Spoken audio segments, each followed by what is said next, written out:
Also, I'd like to say what is also well known in Rashi is nega and onek. So it's only a small change. We can just rearrange. When you reveal the inner, the belief below the surface. Exactly, the Torah when become the break the Shvirsa Keren. Okay. Yeah, thank you. So the Chesed Modal of 98a. Continue on further visions and stories about when Moshiach comes and the somewhat cryptic nature of those messages. And then we're going to get to a number of statements from different sages in the Gemara about whether or not they would like to be around when Moshiach comes. Sages? Yeah. Yeah. And we're going to talk about that, God willing. I'm giving a cliffhanger. Don't give away everything. I'm joking. Everyone agrees it's going to be good at the end, but the problem is it's in the middle. So a good example is childbirth. Like I just said, we're going to get there. I'm giving a little foreshadow of what we're going to today. So it makes this whole story even that much more interesting and that much more requiring of our thought. Okay. So the Gemara goes like this, and this is also a very interesting story, and I've thought of a number of questions and less answers, but at least we'll learn the story.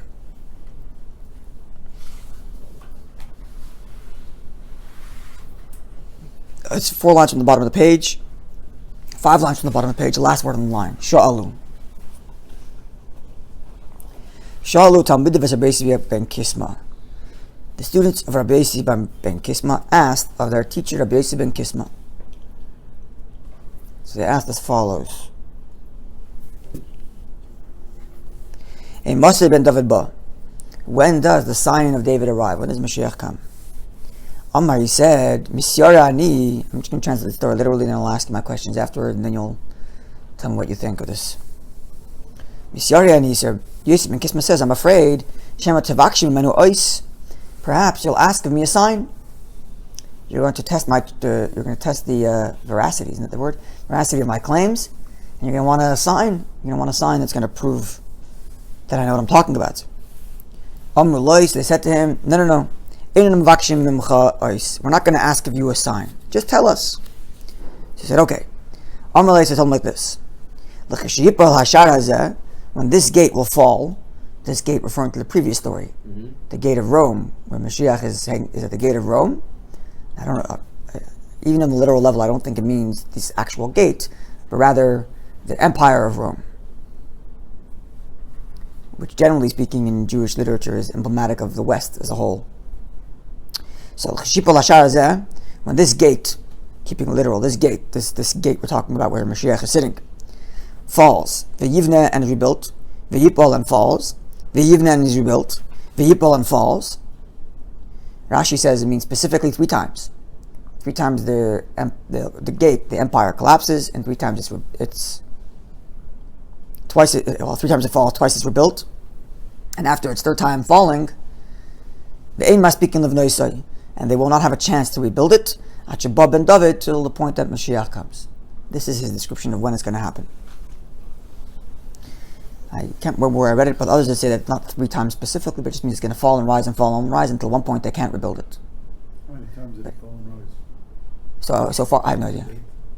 Don't know. I don't know. I don't know what in other words, these descriptions are very cryptic. So to say that I know exactly what the measure is. It could be then when they were invaded, First World War, Second World War. Yeah, well, you have the first fall from the barbarians, right? But I guess that counts as a fall. And then you can also have like a spiritual metamorphosis, right? It goes from a pagan society to a Christian society to an egalitarian society. You could think of it in different ways. But anyway.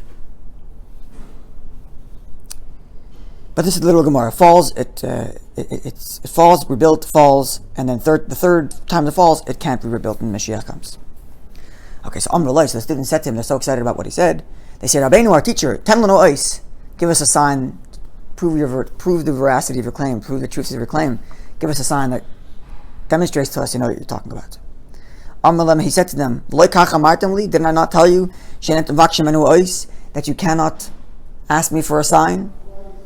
Amr Lai, they said to him, nevertheless, give us a sign anyway. Amr Lai, he said to them, Imkach, if you're asking for a sign, I'll give it to you. Yahafchu mei ma'ares Pamayis Ladam. The rivers of Pamayis, which Rashi describes as like a stream that comes off the Jordan River. I don't know if he identifies it here. Where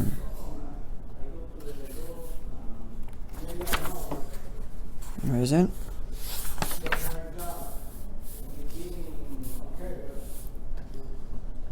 The cave of Pamias. Pamias says the cave of Pamias the cave of Pamias, today called the Banyas, is one of the sources of the Jordan River. In the past, the waters of the Jordan emerged directly from this cave. It is located near the ancient city of Dan. There's a picture of it. It actually looks quite beautiful. Northeast Israel. Yeah, I visited, yeah. Yeah, okay. Very nice. Beautiful. So, sorry? Beautiful. Sorry, I made a mistake. I thought Rashi said that it comes off the Jordan River. Rashi says it's the place from which the Jordan River emerges. I mistranslated Rashi. Rashi says, Shayadin Levei Memenu. The Jordan comes from it, not the other way around. Okay, anyway. It's a tributary to the Jordan. Right, that's correct. I misread Rashi and thought it was a stream that comes off the Jordan at the end. So I thought it was in the south, but I misread it. Okay. So this Pamias cave, or Bamias, what's it called today? Bamias. But the pay and the bait are often... Yeah, they're very often interchangeable. The picture here it looks very beautiful. Okay, so when he says this is going to turn blood, watch. And it turns into blood. So they believed him. B'shas Petirase, when Rabbi Yosef ben Kisma passed, Amar Lahen, he told them, meaning just before his death, he told his students, Him ikuli aroni, bury me very deeply in the ground. And I'm assuming they're in Israel. And that's the way Rashi makes it seem. But bury me very deeply. Why? She ain't called dekel or dekel shababavel, because there's no palm tree in all of Babylonia. She ain't sis parasayim nikshaboy, where there will not be a Persian horse tied to it. I'll translate it. I'll explain what it means. The ain lach kol aron va'aron shebetz Yisrael, and then therefore there is no burial space in all of Israel. She ain't sus midday oichel by teven, in which a median horse will not eat straw. What this means is, what he's alluding to is that before Moshiach is coming, this way Rashi explains it, there's the great war of Gog and Magog, and that's going to include first the Babylonians, the Persians overrunning the Babylonians. That's the Babylonian horses hanging out at the palm trees. And then the Medes taking over both the Persians and coming into Israel.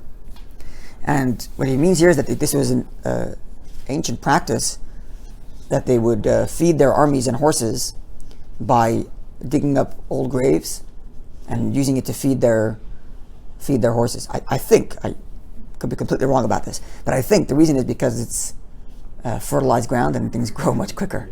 This is like a trough. Right, but they would specifically dig up the graves. Yeah, but no, they used the iron of the trough. What's in them? I see the price of the To make a trough, like a feeding Yeah. area for their horses.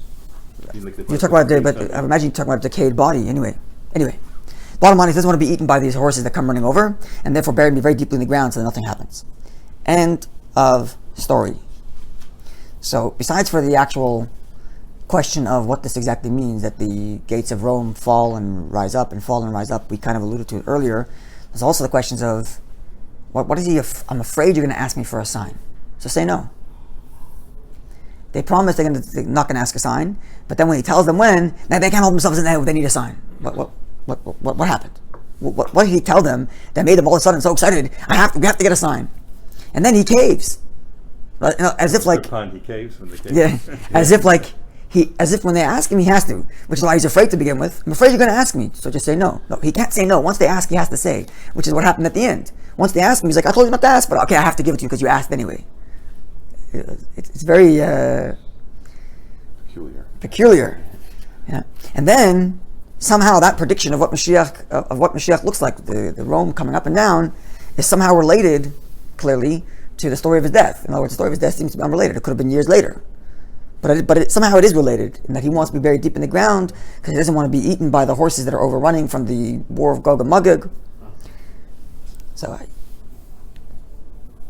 leave it to your thoughts, but that's the story. It's quite a fascinating story. Okay.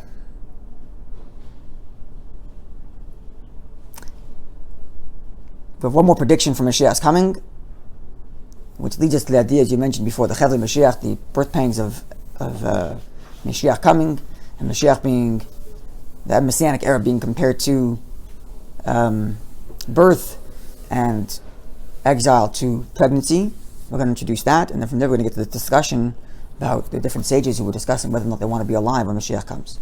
Just to understand, you spoke of it's the third fall of Rome. So there, I don't know if you're aware, Yeah. and I wasn't aware either, I just saw it recently on TV. I didn't even watch the whole thing though, I just watched like the first 5 minutes. There is an actual prophecy that I think took the person who wrote out these prophecies was like, I think 750 years ago. This apparently is the last ever pope. The pope that's sitting now, he predicted that this will be the last pope. Don't know. So, Not familiar. yeah, neither am I, and I don't know, and I don't know if what has anything to do with the other, but and it was the first time in history that the last pope, it's the first time that ever a sitting pope resigned. It's never happened. They always go Right. to their death. It's the first time in history that a pope resigned, and they say that this is the last pope ever. So with Edom, But they're not going to destroy it. They're just going to leave Right. it buried for now. punished for. Oh, for sure. Exactly. Yeah, we see that they're talking about military might. Yeah. Okay. Sure. Yeah, I just want to make note, you mentioned a good comparison, the three temples to the three falls. And we mentioned something earlier also. I was just mentioning the three. That can be Rome itself historically, the church, and then the last one could be minut, like governments like we had in the Second World War, totalitarianism, like Germany and Russia. We have egalitarianism also. Could be. Totalitarian, Complete totalitarianism. With statism, the state runs, that becomes a religion in effect. And we call religion as a kind of a... Yeah, progressivism also auxiliary. became a religion. Sorry? Progressivism also became a exactly, religion. exactly, that's the point. It's minut. Nihilism. That's right. The idea being is it's detached from a kind of formal like faith, but becomes a new faith. Right. Okay, so now let's see the next statement. Amar Rav says, Ein ben David, but the sign of David, the Messianic revelation will only arrive when this evil kingdom, referring to Rome, the West, Al Yisrael will expand over the Jewish people. And the way Rashi reads it, it means not Israel, but rather Jews over all the world. In other words, you'll have world domination. Tisha Chadashim for 9 months. It's going to have world domination for 9 months, and then Mashiach comes. Like pregnancy. Shenemar, as the verse reads, Lachen Yitnam Ad Eis Yolda. How you pronounce this? Yolda Viter Achir Yeshuvon Al Bnei Yisrael. Then I will grant it to them at the time of the birthing of their birth, and be like an additive to their brothers, and then the sons of Israel will return to their place. Comparing exile to pregnancy, and then Mashiach's coming to birth. This sets the stage for the next part of the Gemara. And just to give a little background what this means, when we say we're comparing exile to pregnancy. So first of all, it lends credence. It's another expression of this idea that we've been talking about till now, that the exile and the redemption are not unrelated events, but rather that the exile slowly builds and morphs into the redemption. In the same way, pregnancy morphs into birth. Right? It's the quote natural progression. Number one. Number two, it also connotes radical change. As natural as it is, it's also radical change simultaneously. In other words, from the fetus from the perspective of those living, the progression from pregnancy to birth, it's amazing, but it's natural, like it's normal. We know it goes from pregnancy to birth. But from the perspective of the fetus going through that process, it's the most radical change ever. And it's one that you cannot imagine before it happens. Before birth happens, the fetus cannot imagine what birth looks like. But once it's born and it's developed, looks back and says, well, yeah, of course, that's how people are born. You go through this process and you come out the other end. Right? So the process from exile to redemption is a very similar process, in that it's a natural progression. The the exile state of being morphs into the birth of Moshiach, but it's impossible. It's very difficult to see that, to visualize, and to imagine the Messianic era when you're stuck in the pregnancy state of exile. That's number one. Number two, what it also means is that it goes through. It ends up having. There's a lot of pain. There's a lot of pain through pregnancy, and specifically, at birth itself is the most pain. So as you get closer to the Messianic era, the pain becomes sometimes more acutely felt. You could think of it in broader terms. Any change, both positive and negative, on a massive scale, is very painful. Just to use, two examples on the extremes. The revolution, which led to communism, is very bloody. It resulted in something negative. It was a radical change. It's negative. So it's giving birth. Right. Very bloody. Physically very bloody too, that's true. But even positive change, like assuming we all agree that the establishment of democracy in the United States of America was a good thing, right? But the change required in people's brains and people's minds to get to a point where they can accept this new form of government costed a revolution, which I don't know how many thousands of people died, and then a civil war, which costed hundreds of thousands of lives, right? But all of that is part of the process of change. It's very easy for us to sit back 250 years later and look back and say, yeah, that was a necessary evil to get to the point. At the time, it was crazy. People are dying, brothers are killing brothers, talking about during the Civil War, and in some way even during the Revolutionary War, you had Americans who were Tories, they sided with the English. The point I'm making is that all change, even positive one, even if it goes through a process, right? The American Revolution didn't come out of the blue. It was a process that led to it. Yet it's still painful to go through it. And just like pregnancy, it's coming. It's a natural thing, right? Parents know it's about to come. It's not like you get surprised all of a sudden, nope, birth is happening. But when there's such radical change, it comes with pain very often. And this is therefore a model for what the change from the exile state of being to the messianic state of being looks like. And that, unfortunately, reality is it could be somewhat painful. Another element, and this I think will help us. This already, I'm adding this, and I think this will help us understand the next Gemara, is that if, God forbid, a child is born premature, the risks are higher and the pain is higher. The longer the process, in a way, of pregnancy takes, the healthier and more smooth the transition will be. And this, I think, will help us understand the next Gemara. This idea that the longer this process takes, the more stretched out it is, the more smooth the changes are, right? The more radical, the more abrupt, the more dangerous and the more bloody. The less radical and less abrupt, the longer it happens, the smoother the transition can be. Right? This prediction is 9 months. It's specifically 9 months, I know that. But I think this statement I just made will help us frame the next Gemara. Also, the other interesting about the childbirth, I remember when my wife gave birth, that was Gemara. When you have the contractions, that closer to the birth, they're more intense, and also they're closer in intervals. I mean, if it's a 5 minutes, 3 minutes, more mentioned before, you have Gezeras. There's also another, right?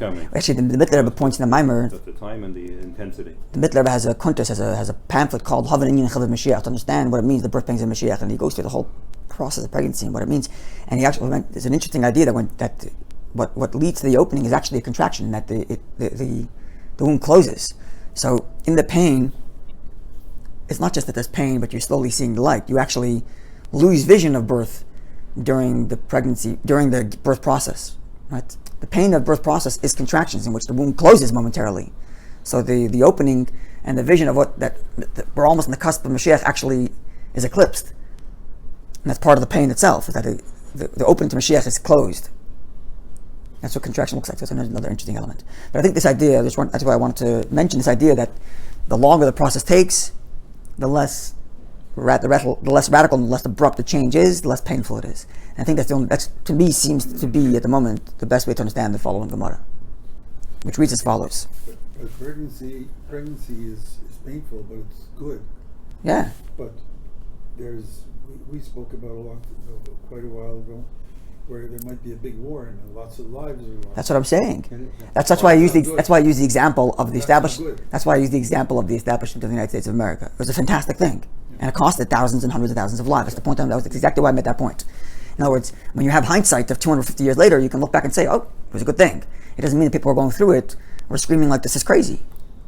I'm sure many of them were. Some believed in the cause. Maybe others were like, "Okay, this is nuts. Why are we dying here? For what?" 250 years later, we look back and say, well, they died for a cause, right? Look at the world around us, thanks to that, thanks to their death. That's why I use that example. This could all be averted if people spent their time studying Torah. The only thing is they're afraid to sin. We're going to get to that. Yeah. We're going to get to that. So let's get to it. But you're right about the childbirth. It's the same thing as the woman suffers a great deal, and then the child comes out. That's right. Here, there's potential. So when the baby is born, the mother smiles and says, Yeah.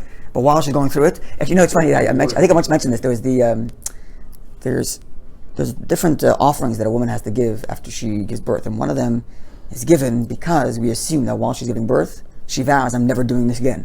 So she has to take, So she has to take a sin offering to undo that vow, right?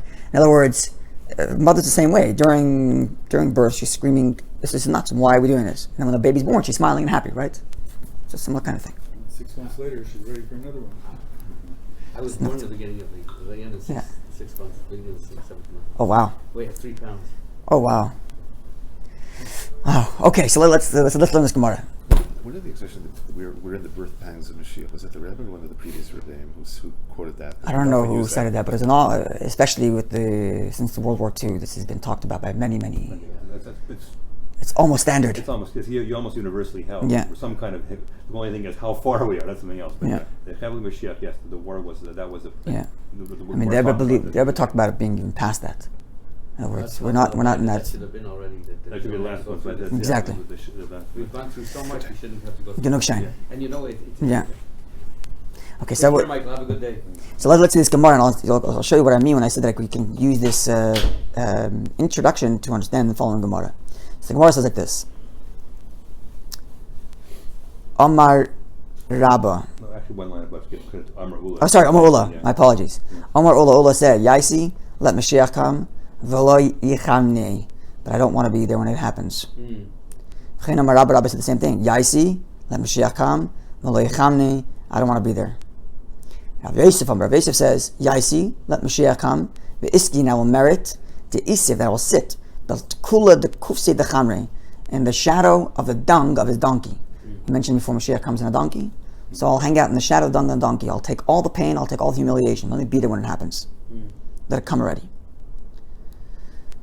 And Abaye said to Rabba, my time, why don't you want to be there? Perhaps it's because of Chevle Mashiach, because of the birth pangs of Mashiach's coming. And the Gemara is going to go on to say that maybe you can avoid it, but Rabba was worried he couldn't avoid it. We won't be able to get to that today. We'll get to that after Yom Kippur. But I want to just explain what I meant when I said that we can understand this Gemara based on the introduction. What does this mean? That sages are saying they don't want it to happen in their day because they don't want the pain. This is a selfish thing. So they don't want the pain. They want to defer the pain to another generation. Let somebody else suffer. What kind of Jewish scholar is this? Saying, I don't want to suffer. Let it not happen in my lifetime. Some other generation, let them suffer. That's why I think it means that they're seeing the state of the world, in which the world is not ready for Mashiach coming. Which means if Mashiach were to come in their lifetime, the change would be so radical that the pain would be unbearable. But when Mashiach comes in another generation, when we're at full term, when pregnancy is at full term, the transition might be less painful. That's what I think the best way to understand this Gemara is. Otherwise, what are they saying? They're deferring the pain and want somebody else to suffer instead of themselves. That would make sense, because a woman who's 6 months pregnant is not ready to give birth. Exactly. That's why I gave that example. I said, using this example of pregnancy, the earlier the pregnancy is, the more difficult it is. Because mentally she's not prepared. That's right. So, using that example, a mother, thankfully you're here today, but I'm sure your mother, if you would ask, she would say, "Please live to full term." It was a miracle. It's a miracle, right? And Rabbi Yochanan saying, "I don't want to rely on miracles." And nothing worked on me on the top of it all. Everything they tried, nothing worked. Right. And then somehow. So not Rabbi Yochanan, sorry, Ula, Rabba, and these sages who are saying that they don't want Mashiach to come in their lifetime, I think what they're saying is, I don't want this to be a premature birth, which is too painful, too risky. Rather, go full term, where it might be less radical change, and therefore less painful transition. If this is a correct way of understanding the Gemara, then I would hope, that Rabba and Ullah would look at our generation and say, yeah, it's time already. All the birth pangs you've gone through. In other words, everything Rabba and Rabba and Ullah are trying to avoid by saying they don't want it in their lifetimes because they're trying to avoid these birth pangs of Mashiach. I believe we've already gone through all of it and then some. So I would believe that they would agree at this point. Let it shine, let it happen already. But I think this is the best way of understanding this Gemara, to see it as not that they want to defer the pain to later, but that if it comes later, the transition might be less painful. Now that to me would seem to be the best way of understanding this Gemara. One of the lessons that my father, Alav Shalom, would tell me regularly. I mean, not daily, but once, twice a year, maybe once every other year. But something that resonates, that I take with me every single day, is he used to tell me, the longer it takes you, the more you're going to appreciate it when you get there.